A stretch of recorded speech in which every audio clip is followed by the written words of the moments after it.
ভোটের মাঠে ভোটের সমীকরণে এই নতুন দল কতটা ভালো করবে বলে আপনারা আশাবাদী বা আত্মবিশ্বাসী? আমাদের যে হিসেব সেটা হচ্ছে বাংলাদেশের প্রায় 40 থেকে 50% ভোটার এখন তারা প্রথমবার ভোট দিতে তরুণ ভোটার। সুতরাং এখানে যে আমাদের যে লেগেসি ভোটার যেগুলো ধরেন আমি ট্র্যাডিশনালি এই পার্টি করছি বা এই পার্টি করছি, এই ভোটারের সংখ্যা অনেক কমে এসেছে। তারপর ধরেন 90 পরবর্তী আমাদের যে বিএনপির বন্ধু আছেন, আমাদের এখানে আওয়ামী লীগের লোকজন যে গত দীর্ঘ সময় ধরে দেশে শাসন করেছেন, এদের প্রতি এক ধরনের মানুষত্ব এদেরকে দেখেছেন, এদের সফলতা ব্যর্থতা। সো আমি মনে করি 50% একদম fresh voter, young voters, they will be very deciding factor in this election. পাশাপাশি আমি মনে করি যে সুইং ভোটারগুলো আছে, যে দোদুল্যমান ভোটার, এই ভোটারদের একটা বড় অংশ can be decisive as well. এখন এরা কোন দিকে ভোট দেয় এটা ডিপেন্ড করবে বেসিক্যালি কোন রাজনৈতিক দল কি ভিশন হাজির করছে দেশবাসীর সামনে। এটা হচ্ছে এক নাম্বার। 2 নাম্বার হচ্ছে যে ভিশনটা আমি হাজির করছি সেই ভিশনটা আপনি ট্রাস্ট করছেন কিনা, আমাকে বিশ্বাস করছেন কিনা। আমি মনে করি এই 2 বিচারে আমাদের যে নতুনদের যে পার্টি, আমাদের তরুণদের যে পার্টি, এখানে কিছু সুবিধা পাবে।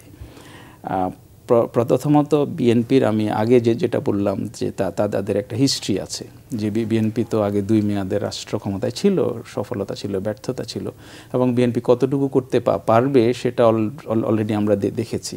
এখন আমাদের বাবুল ভাইরা যদি বলেন যে না আমরা এখন 31 দফা দিচ্ছি, আমরা এখন চেঞ্জ হয়েছি আগের চেয়ে, এখন এই চেঞ্জটা আপনি বুঝবেন কীভাবে? আপনি তো বলবেন যে না আমি সব বদলে গেছি। এখন বদলে যাওয়ার কিছু সূচক আছে, কিছু ইন্ডিকেটর, না আমি সত্যি এখন গণতান্ত্রিকভাবে আমি ট্রান্সফর্ম হয়েছি, যে আমি এখন আরও গণতান্ত্রিক দল। এটার একটা সূচক হচ্ছে আমি দলের অভ্যন্তরে গণতন্ত্র চর্চা করছি কিনা।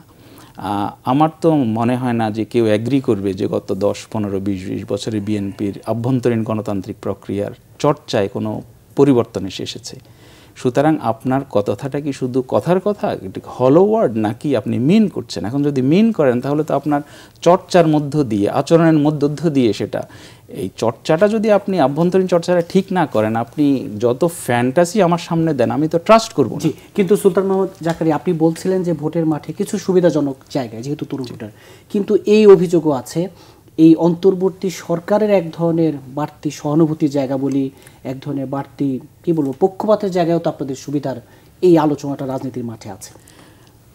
দেখেন, আমি মনে করি আমি যতটুকু আমাদের দল সম্পর্কে জানি, এখানে আমাদের ছাত্র আন্দোলনের সাথে যুক্ত মাত্র 2 জন অ্যাডভাইজার আছেন, এবং ওনারা দল এবং সরকারের যেসব কার্যক্রম ওনারা স্পষ্ট একটা বিভাজন ওনারা রাখেন বা বজায় রাখেন।